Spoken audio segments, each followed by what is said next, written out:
Hey guys, this is Priyesh from BIT University Chennai campus, and today I have prepared a video on the topic switching and switching techniques. So in this video basically we'll be learning what is switching and the types of switching techniques like circuit switching, packet switching, and underneath packet switching we also have two types: datagram approach and virtual circuit approach.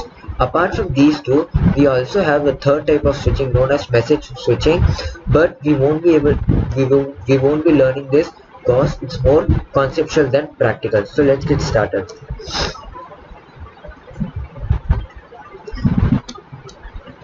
So what is switching? So basically if you take a large network, it is impractical and cost inefficient to connect each node to every other node via wires and links. So it's quite impractical. So in order to take care of this, we brought in the concept of switching, wherein each node is connected to any one of the switches. So switches are devices capable of creating a temporary connection between any two devices connected on a network, and the two connected to a particular switch. So switching helps make things easier. So let's get started with what is virtual circuit. Sorry. So let's get started with what is circuit switching. A circuit switching network is made up of set of switches connected by physical link, in which each link is divided into n channels. Suppose E wants to connect to M. So and there are four intermediate switches between them, and in each switch there are n channels. So at a particular time only one channel has the power over this one link. So this is known as circuit switching. So basically if we see, there are three phases in circuit switching: setup phase, data transfer phase, and teardown phase. So let's look at these one by one. First is the setup phase. Now if we go back to the previous circuit, whenever A wants to communicate with M, since it is circuit switching, a dedicated path must be established between A and M. So what A does, it sends the destination address, that is M's address, to switch 1. Then switch 1 finds a dedicated path between switch 1 and switch 4. Once this is established, the address of the address of M is sent to switch 4. Then the switch 4 sends the destination address, that is M's address, to switch 3. Then they try to establish a dedicated path, and then the request is sent to M. Then M will acknowledge through the same path.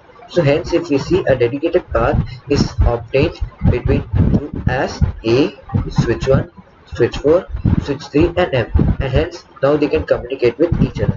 So next is the data transfer phase. Now once a dedicated path is established between A and M, data can be transferred only through that dedicated path. No other path it will follow. So in teardown phase, when any one of the parties needs to disconnect, then what they do is they send a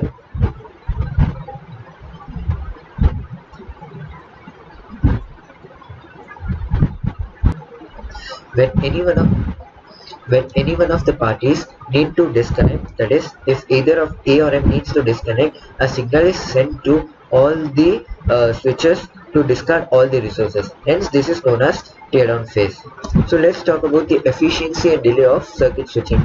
If we talk about efficiency, it is not as efficient because resources are hold on as long as the data is transferred. So whenever resources are hold on, no other connection will be able to access those resources. Hence at a time only one connection or data transfer can take place at a time. But if we see delay, there is not much delay at each switches because the path is already defined and the packets or the data knows which switch it needs to be transferred from. So this is the request timing, this is the acknowledgement for accepting, this is the data transfer state, and this is the disconnect signal state. So let's talk about datagram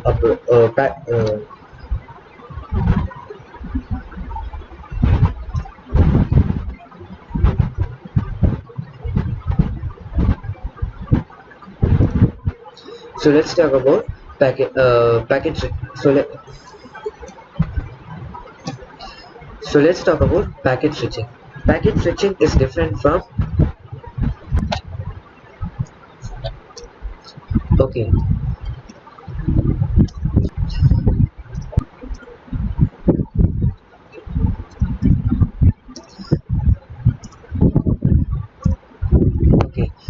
let's talk about packet switching.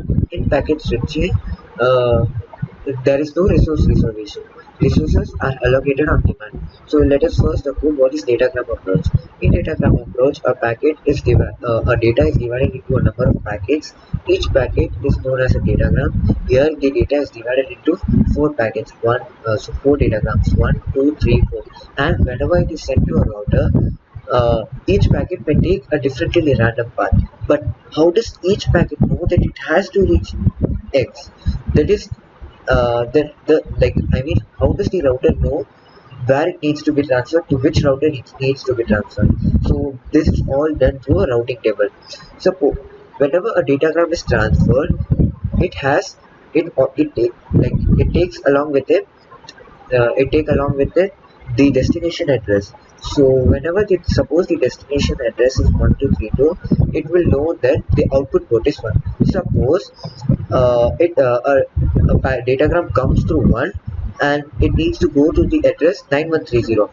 Since the destination the address is 9130, the output port is 3. So this router will send this incoming packet and send this incoming packet to port number 3.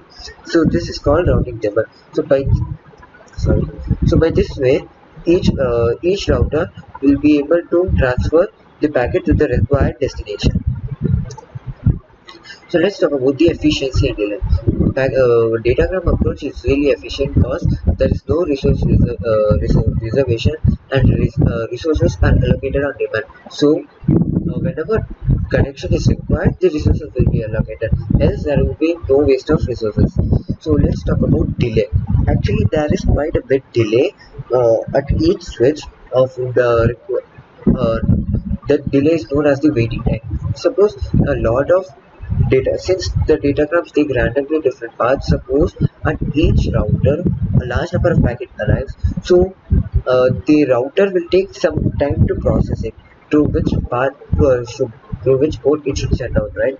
So at each switch there is some waiting time which is known as W1. So if there are two switches, it will be W1 plus W2. So it is not time efficient, but it is resource efficient.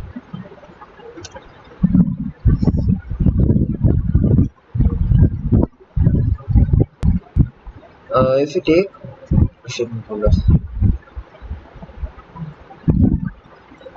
okay, so now let's talk about virtual circuit network. Virtual circuit network is actually a cross between the circuit switching and packet switching. It also has the features of both circuit switching as well as packet switching. Like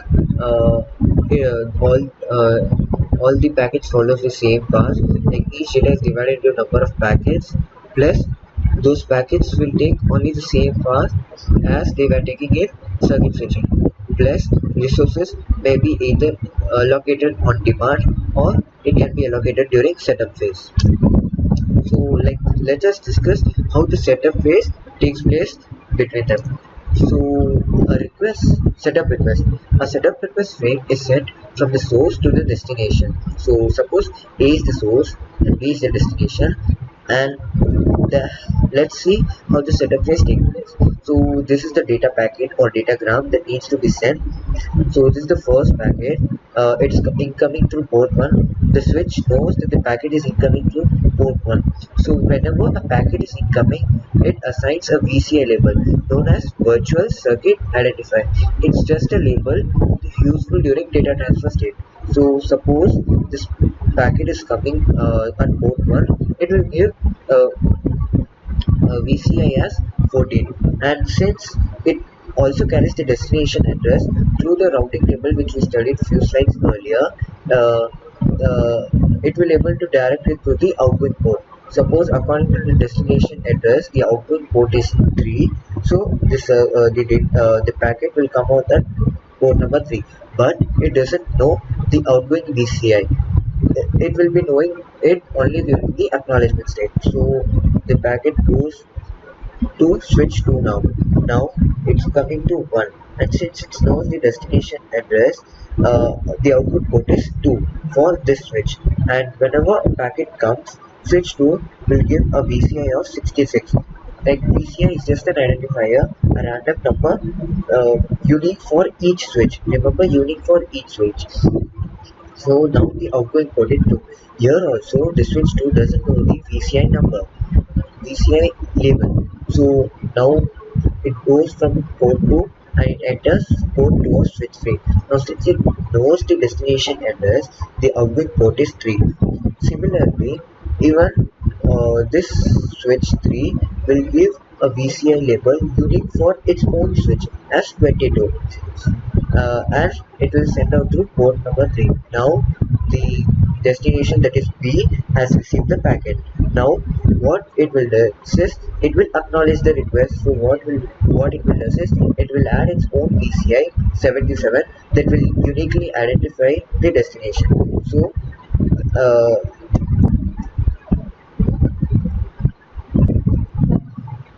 So now let's talk about the setup acknowledgement phase. Now that the source packet has received the destination, what the destination will do is, along with the data, it will add its own VCI label known as 77. Now this 77 will go to switch 3. Now the port 3 has become the incoming side. So since the incoming VCI label is known, the previous outgoing has become the incoming for the acknowledgement phase. So the 77 will be filled in here. So now since the incoming is 3, what will be the outgoing in acknowledgement phase? 2. So the packet will be sent with 2 with the VCI label already known as 22. So it will go in this case. So now the 22 has become the incoming. Like earlier it was outgoing, which was not known. Now it is known. So 22 will be filled in the outgoing VCI. Since it's coming to port 2, the outgoing port is 1. So it will go to port number 1 with the VCI of already known 66. Now the 66 will go here. Now the VCI is 66. As it's port 3, the outgoing is port 1. The data packet will go over with the VCI of originally what it was assigned by source A. This is known as setup phase. Now once everything is complete, the setup phase, once it's done, it will look like this. Now whenever datagrams are sent with a different VCI labels, suppose the first datagram is sent with a VCI of 14. Now with the VCI of 14, the outgoing port is 3 and VCI is 22. So the outgoing point is 3, so the data is gone here with the VCI changed to 22. See that the 14 VCI has changed to VCI 22, and this VCI will further be the incoming VCI for the another switch. Similarly, if you see the next packet data with the VCI of 77. Now 77 outgoing is port 2 with the VCI of 41. So outgoing is port 2 with the VCI of 41. So this is the setup phase. Now that the setup phase has been done, the data transfer can easily take place as shown here. So if you can see, each router or switch has its own table. So once the data transfer phase has took place, now it's time for the teardown phase. So whenever all the data has been transferred from A to B, A sends a special request known as teardown request frame through B in the same path, and B responds in the same path. After teardown phase request has been accepted, all the switches will drop down all the allocated resources during the transfer phase. Let's talk about the efficiency and delay. Surely, it is highly efficient because resources can either be reserved or it can be allocated on demand. And let's talk about how a delay is take place in a virtual circuit network. So initially, a setup phase. During setup phase, a packet is sent and all the incoming VCIs are assigned. And during the acknowledgement phase, all the outgoing VCIs are filled up. So the setup phase has been done where this is the setup phase request and this is the setup acknowledgement request. Now after that, a packet is sent from A to the switch 1. This is transmission time T1. Similarly, from here to switch 2 takes T2 and here to switch 3 takes T3. And when when the data transfer is done, a teardown request is sent and all the switches drop the resources each one by one, and this is known as teardown phase. So this is the total delay in a virtual circuit network. So concluding remarks, in this video we have discussed what is switching, different types of switching, circuit switching, packet switching, and underneath packet switching we also discussed datagram approach and virtual circuit approach. So hence I would like to thank faculty Dr. Carmel Man for giving me this opportunity to create a video and upload it on the YouTube. Thank you. Have a nice day.